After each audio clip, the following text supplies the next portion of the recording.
Setelah ngelihat laga pertama kali Patrick Kluivert memegang timnas Indonesia, jujur gue ragu dan juga takut karena sisa beberapa hari lagi kita bakal ketemu yang namanya Bahrain. Lo tahu kalau timnas ini nggak beres cara permainannya, kalau Sinteyong ekspresinya sampai seperti ini. Bahkan banyak yang bilang kalau Patrick diganti SpongeBob, bahkan sampai Sinteyong yang ketawa di pojokan karena ngelihat timnas kita dibantai habis 5-1 sama Australia. Ngapain sih lo takut? Tenang aja, pala lu PA.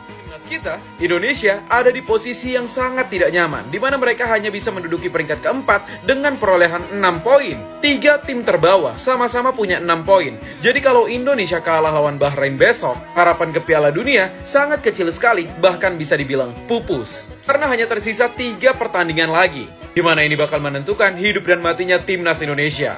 Skema terbaik yang bisa terjadi itu kalau kita menang lawan Bahrain dan juga China, dan seri pada saat melawan Jepang. Kita masih kalah, apalagi kebantai seperti kemarin pas lawan Bahrain besok di GBK, bakal ada 2 hal yang terjadi. Yang pertama, kita gagal balas dendam. Yang kedua, kita gagal ke Piala Dunia.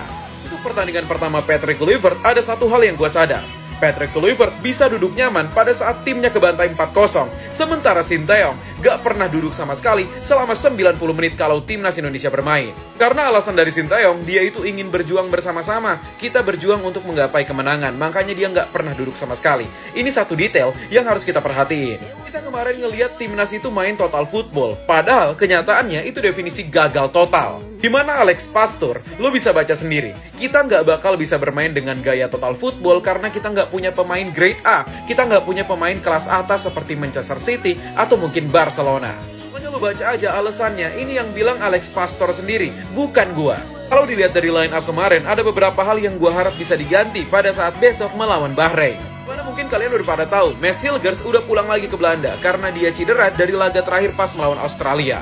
Dan 2 orang ini yang perlu jadi starter, di mana Rizky Ridho harus main dan juga Emil Audero.